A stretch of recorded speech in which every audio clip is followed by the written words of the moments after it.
Peter was visiting with his friend Pastor Ingrid when he became curious about all the birds at the bird feeder.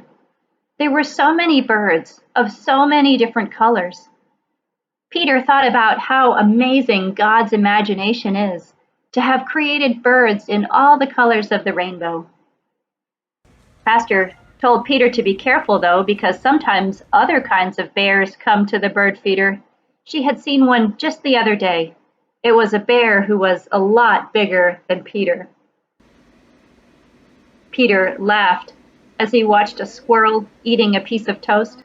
He wondered if the squirrel would rather have had peanut butter toast instead of just plain.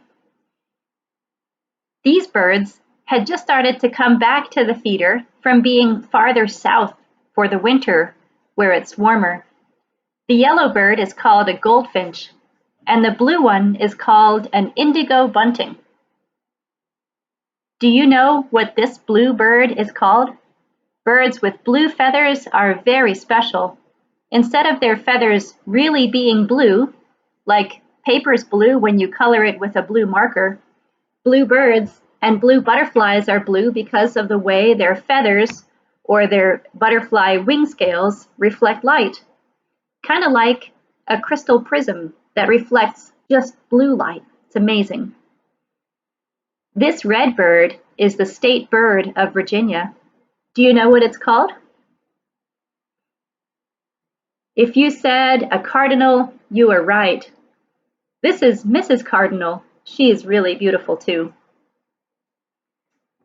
This very bright bird has just come back to our area also after spending time down south.